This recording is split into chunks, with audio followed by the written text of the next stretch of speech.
All right, trying this again and hoping that the echo is not showing up on the YouTube video. If it is and it's super annoying, please just don't watch this video, listen to it on the podcast without me here. Uh, all right, let me get this thing started.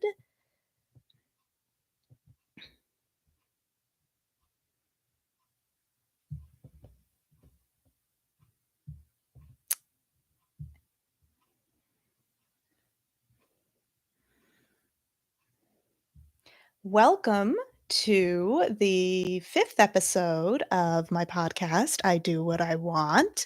I am Hollister McCullum, author. That's just my full name. Everybody calls me by my first name, naturally. And this is my podcast. I have been trying to get this going, and I've been working on getting some more guests in here, but I have people who are willing to be guests, but having scheduling issues with the recording. So, hey, here's hoping we'll have someone soon. In the meantime, I hope that you will enjoy this episode. We're going back to the To Save a World book that I wrote and published back in 2017, and that is currently in the middle of drafting the sequel and getting that ready for hopefully publication in 2023, like early-ish. But this time around, let's talk about a character study for Darian MacAllow, who is the second main character that you meet. Back episode, I wanna say 3 of my podcast, I did a character study for the first main character that you meet, Ethne Alfrey, which I'm using their full names in the book. I think you only hear their full names, like, twice. So we already talked about Ethne. Now let's talk about Darian. And who is Darian? He is sorry, checking. I have notes. I have lots of notes to keep myself on track with the talking points. You're welcome. So, who is Darian? Darian is the captain of the guard for the Aranni tribe. The Aranni are the tribe of elves that both Ethne and Darian belong to in my book. And they are tribal elves also in the world of Rashan that I created and is on this handy dandy map right behind me. I moved the angle of my chair so you could see the map. It's exciting. And those of you who are listening and can't see, there's a map behind me. It's fun. Anyway, so they are tribal elves, which are loosely based on the ancient Picts or Celtic peoples of the British Isles. I imagine Darian and Ethne with Scottish accents, and everyone from their tribe would be like that. And that's just for me. There are also city elves in the world of Rashan who are also elves, live, have the same physical kind of features and all of that. They're just culturally different from the tribal elves. They are city folk. And then, of course, humans. And as I already discussed in previous episode, demons are just another humanoid race. They're not evil or anything in the world of Rashan. They're just another race, and they have a wide variety and all of that. But we'll get more into that when we talk about the character Jocelyn. But who is a demon or perhaps a half demon. But Darian in the book, he and Ethne are not just from the same tribe, they're from the same village. Technically, you would say they grew up together, though they weren't really close. Like, they were always aware of each other, but not necessarily friends. They didn't really play together as little kids or anything. They just aware that the other one has always existed. For those of you who have not read the book, elves are taller than the average human. So Darian is about 6'4", 6'5" ish, which would be on the tall side of average for an elf in my world. Like, elves male height averages at around 6 feet, maybe 6'2", and the females would average around 5'9", 5'10". So they're tall. But he is a little tall, so he's around 6'4" ish. He's got long black hair and very sharp, I call them steely blue eyes.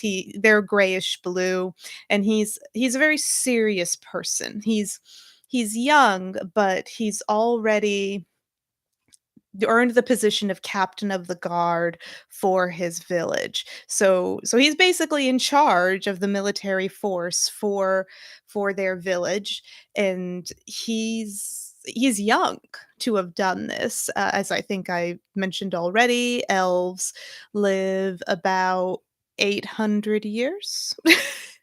I had to double check my facts on that. And I may have made a mistake in my episode where I talked about ethne and said it was 400. 400 is about the lifespan of the dock fens that I talk about in my other books that have nothing to do with Rashan in this world. But elves in the world of Rashan average around an 800-year lifespan.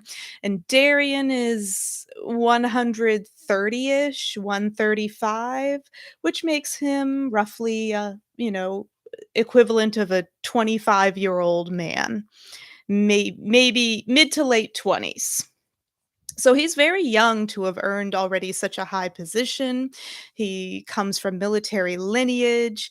Even his mother, and I think I may mention this briefly in the book, but even his mother was a nurse for at the military hospital, if you will. Like, she basically tended to soldiers and that sort of thing. So military family the whole way, and he is definitely of that mind. He is everything that you would think of as a stereotypical military man, in the fact that he's very noble, he's very true, he's a rule follower, and he follows and directs. He follows orders really well, but since he's in the position of authority, he gives the orders. He's very clear, he's very sharp.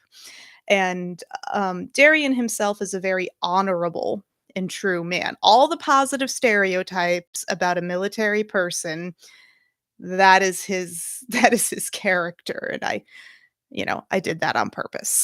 So, the negative side about that, of course, is that because he is so regimented in everything that he does, it makes him more rigid than some other people would be. He of the mindset that, okay, if you have to follow the rules, you have to follow the regiment, otherwise bad things could happen. So he thinks about things in those terms, and he says, okay, we need to everyone needs to do their part and fall in line, otherwise something bad could could happen. And if something bad happens, if everyone's doing their job, then you can fight it more effectively. And that's how his mind works. He always has good intentions, but of course, as we know, this mindset works very well in a lot of circumstances, but you can't control everything. And he's maybe even a little bit of a control freak, little bit. But he's also a very good-hearted person, and he genuinely cares. He's extremely altruistic, and that's something in the book, in the first book, without giving away any spoilers. Basically, everybody is, the world is in turmoil. You learn this really right away that in the first book, To Save a World, the world is in cataclysm, there's the gods have all died, and everyone's in trouble. The planet's dying. And Darian's main motivation at the beginning of the book is he's trying to find a way to help his people because he realizes that something is wrong. Everyone knows that something is wrong. Everyone knows. Um, but well, other people are just trying to survive. He is trying to fix it. And he is trying to find a way to make everyone's lives better and try he's a solution driven person, and that's his big motivation at the beginning of the book and throughout the book, but how he interprets the solution changes quite a bit as he learns more things about how he may or may not be able to help. Sorry, taking a sip of my tea for those of you who heard me swallow but aren't watching the video. So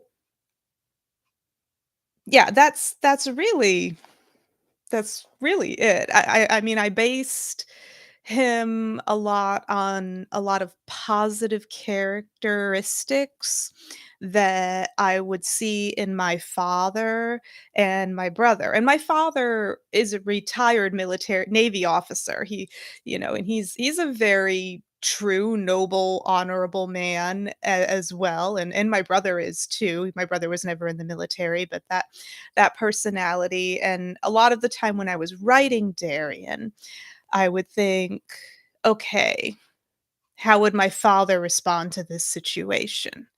And then I would write that. I wouldn't think about me because I'm not, I would think about, all right, what man in my life that exhibits these qualities, what would they do? Not what would I do?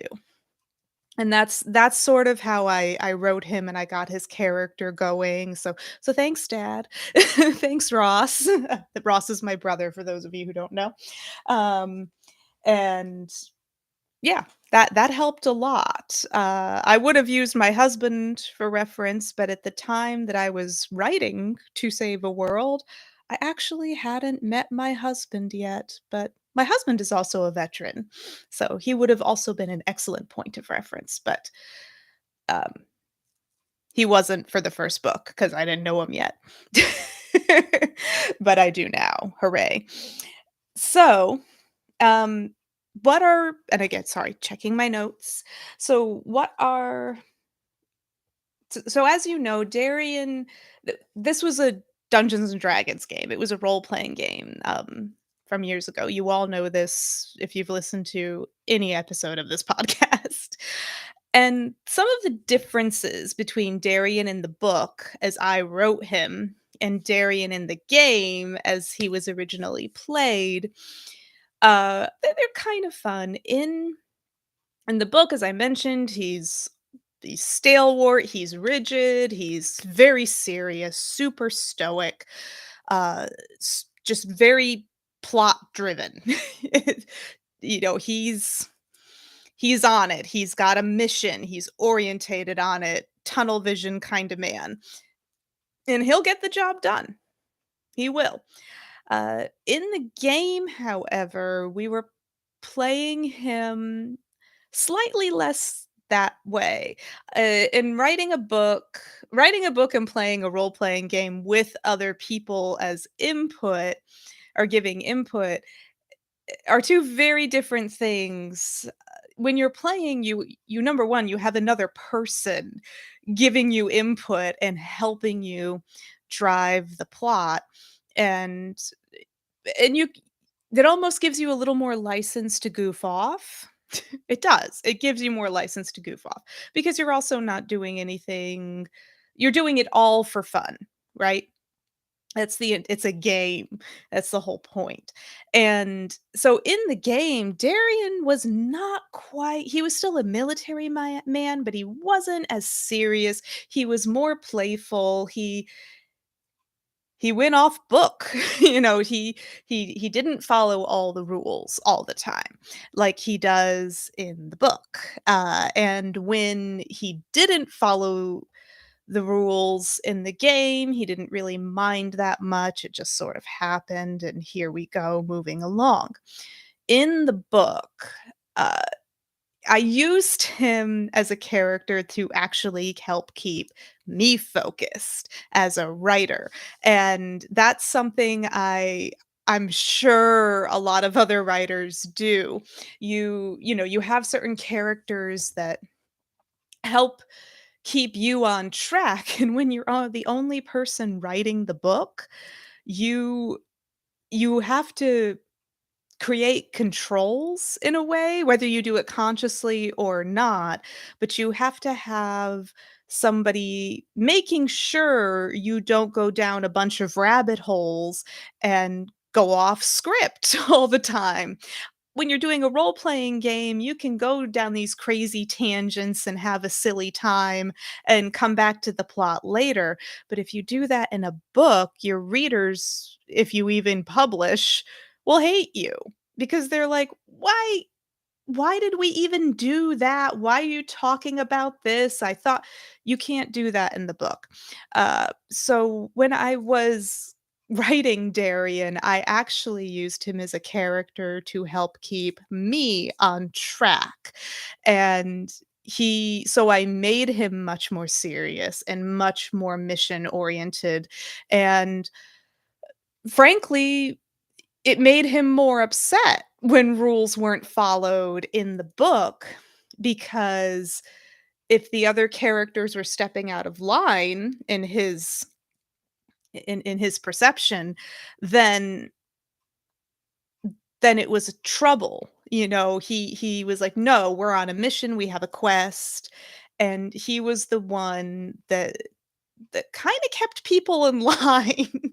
He's the unofficial leader of the group of main characters. None of them ever, uh, declare themselves to be leader or anything like that, but the other characters are not followers, but they aren't those natural step into positions of authority sort of people. They're all, frankly, very like, whoa, I don't want that responsibility. Darian's the one who steps up, says, we need to go here now.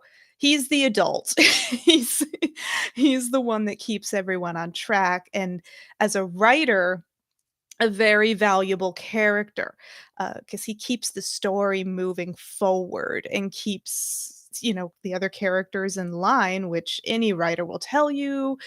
Characters, you can design and craft everything so perfectly and have everything just so, and then you start writing and your characters run off like feral children in the night, and you don't even know why because it's your imagination, but apparently they still have minds of their own.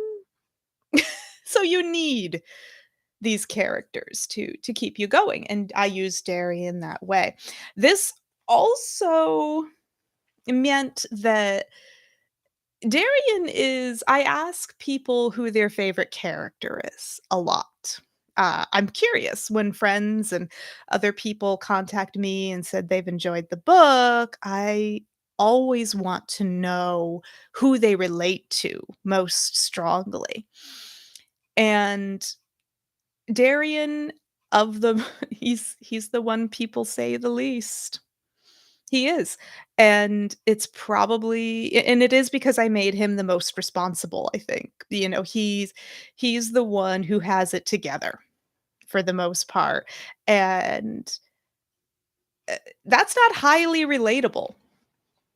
Not always. I've had a few people tell me, "Oh, I like Darian," but those people who liked Darian best tended to be older. They tended to be of retirement age or older, and people who already had it together, so they could relate more strongly to his energy than the other characters who were still figuring it out along the way, and were a little more, volatile, if you will. Uh, it's just something that I noticed, and I didn't realize it until I was asking people who their favorite character was, and I realized, "Oh, nobody says Darian." I like Darian, and then I thought, it's because it's because he's the adult. He's the one that says, "Stop that, kids. Let's," well, not kids, but, like, "Stop that, move on, we have to go." He cracks the whip, and that is not always the most relatable person, but he is a very necessary person, and he's a really good guy. He's a really good guy. Nobody hates Darian, everybody likes him, but he's not a favorite, except for those people again, the people who love him, who say he's my favorite, almost exclusively over the age of 50, and I love that they love him, but these are people who have raised children, taken the leadership roles already, personally or professionally, and they can relate to him. They understand that. But Darian still, even though he's the one that drives plots and keeps everyone on task in the book, he still has his own evolution in of course, all of them have their own evolution. He has a learning process.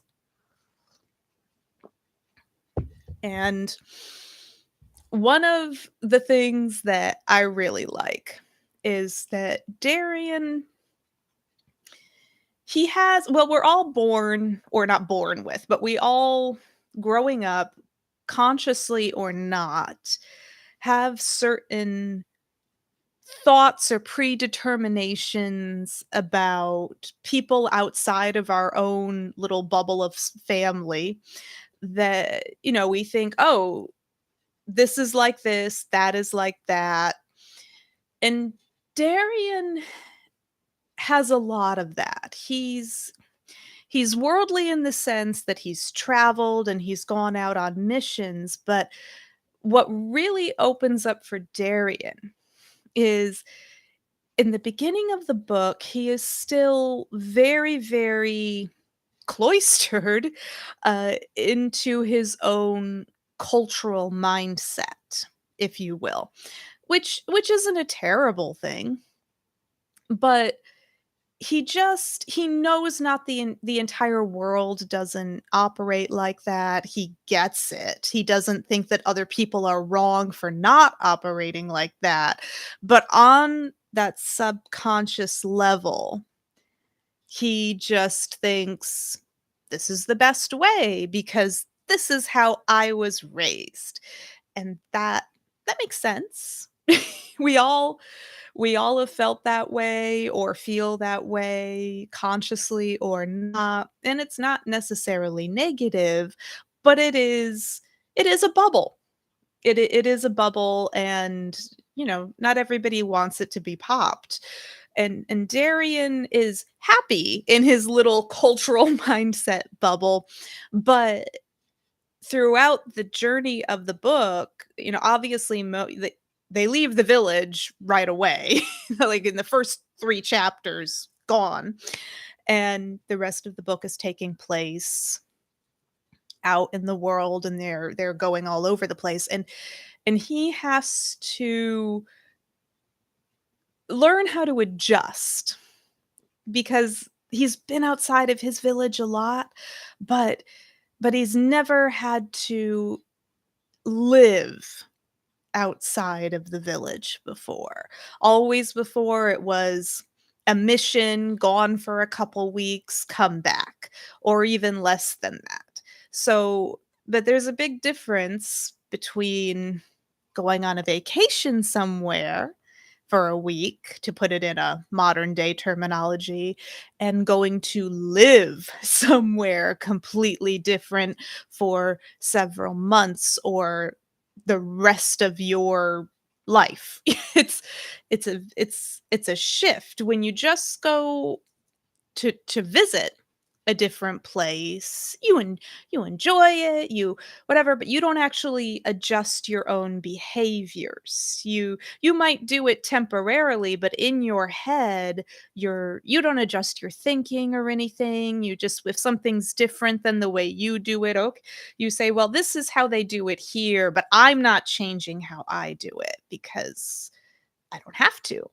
And, um but when you actually go to live in another place, which I personally have experienced, where I did 2, no 3, yeah, I did 3 study abroads, and I when I was at university, and I lived in the Czech Republic for a while, and I've been places, and yeah, you have there's a big difference between going to live somewhere and visiting, and making that more permanent shift and having to adjust how you see things.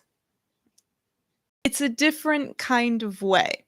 And that's what Darian has to do, because he was in this small village tribal mindset. And it wasn't wrong, but he was no longer there. And that mindset doesn't work in the rest of the world. So he had to learn how to adjust his thinking, become more open to how the other people in the world existed. And frankly, he did become a fuller person in a lot of ways, and he things that he was maybe a little prejudiced against at the beginning of the book, like he was a goody two shoes. He is a goody two shoes. He's that guy that men and women shouldn't sleep in the same rooms, and like this is not decent, and that kind of thing. Yeah, that guy. Not that he would get angry with anyone about it, but yeah, he was the goody two shoes. And you know, some of the other characters just shrugged at him and said, doesn't matter. What are you doing? We're not in the village." And Ethne, who comes from the same culture that Darian does, but she was much more she wanted to cast it out because she was already a rebel. Excuse me. She was already a rebel in the book. If you listen to episode 3, then she was ready. Her mindset was already outside of that cultural bubble that was the village before she even left. Uh, Darian was not there. But in the book, at one point, when he's saying, "Oh, I don't think this is decent. I don't think this is right," Ethne just looks at him and says, "We're not in the village anymore, Darian." And, implying, get over it. We're out here in the world, and you need to adjust. And those are several wake up calls. Some of the things that you might love about Darian, to get back to my notes and get back on track. Uh, some of the things you might love about him is he is very noble. He's a very good-hearted person. He is highly protective of people that he cares about, even people he doesn't know. If he perceives you as someone who is in need, he'll help you, and he will do so to the best of his abilities. He is a very, very good guy. You want him around. He takes care of it, he solves problems, and he cares. And we love that. And the things that you might not like about Darian is also what we've mentioned. Stickler for the rules, can be a little close-minded, though he's willing to listen. Um, he's passive aggressive, like, Ethne's more of the fight with you personality, and he's the stoic type. He doesn't He's very even-tempered, very, very, well, He can be downright icy. If he's angry, he doesn't get loud, he doesn't shout, but he will be cold.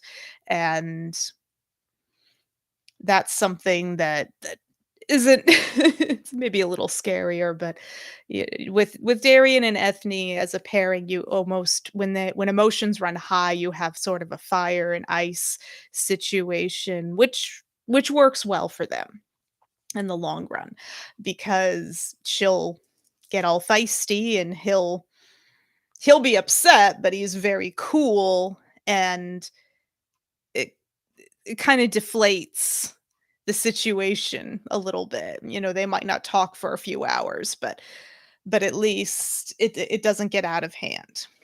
And later on in the book as he grows, he becomes less rigid. He relaxes. You get to see more of the fun side. He does actually make some jokes. He appreciates it and it's nice to see him grow. We will see Darian in the sequel to Save a World, which I have entitled The Queen Witch. And again, as I mentioned earlier in the episode, hoping to have that published in early 2023. Um, yeah, typing it up now. The book is fully written. I'm doing editing and that nonsense now. So hopefully if I get it together.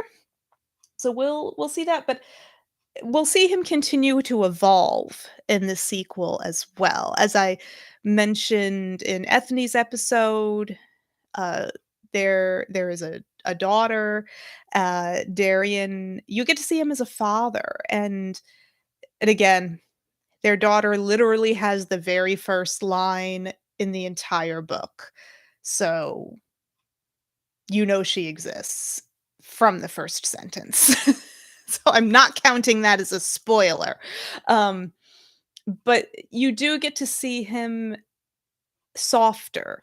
In the first to save a world, he would fix when he was feeling very serious about something, whether it be with his friends or a perceived enemy, he would fix them with this really cold, icy air. I would call it his steely gaze. You know, is like cold steel, just raw at you, and it was, you know, those. I think about the Betty Davis eyes. That is an old reference that I know not everyone is going to get, but it's that, you know, it's that look that people give you, the, like, "I'm gonna kill you" look. You just, like, you feel ice water in your veins. You go, "Oh god," and Darian has that, and he uses it a lot in the first book because he's more stoic. But in the second book, in the sequel, now he's a father and he's softened quite a bit.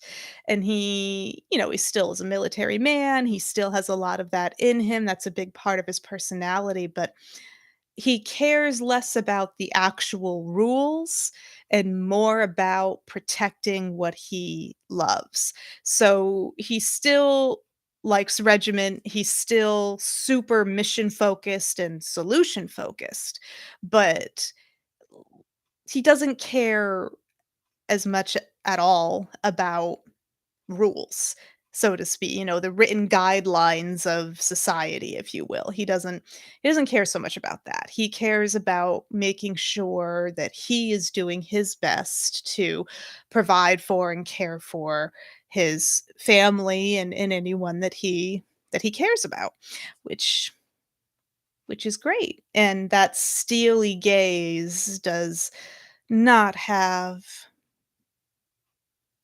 really. It has a few appearances, just a few. Not many, though. There were dozens of appearances of that gaze in the first book, but in the second book, small handful. I can only think of one instance in the second book off the top of my head.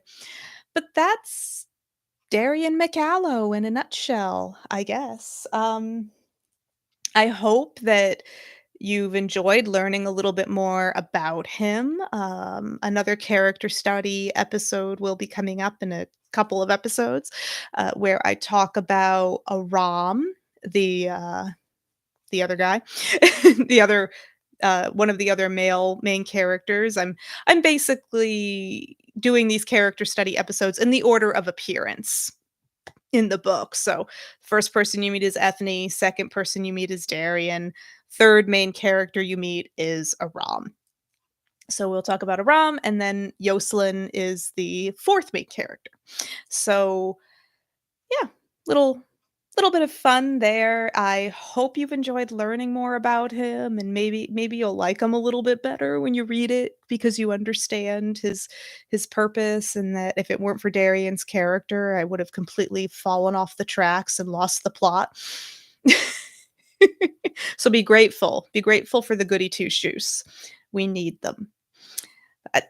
That's it. Thank you so much for listening. I appreciate it very much. Once again, I'll be doing these it's 2 episodes a month every other Sunday. So the next episode, I'm going to look at my calendar now cuz I haven't checked, but yeah, so the next episode will actually be July 3rd.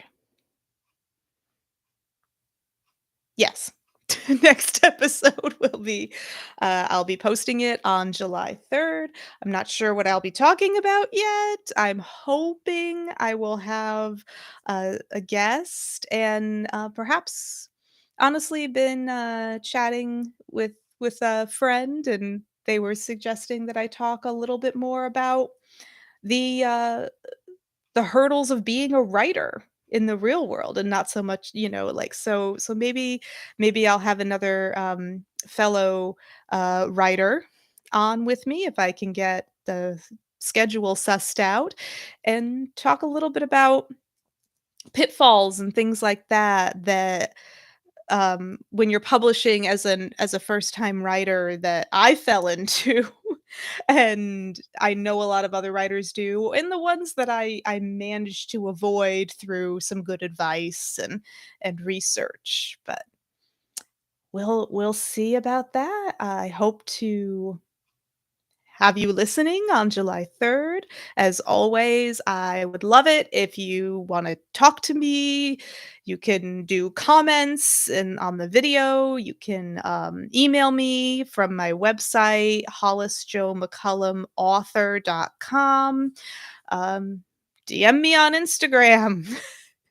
My Instagram is at hollisjoemccullum, all of that jazz. So yeah, I'm around. Let me know. I would love to hear your feedback, and if you want me to talk about anything in particular, please tell me. I'd love help with content. Okay, I'm going to play the music again.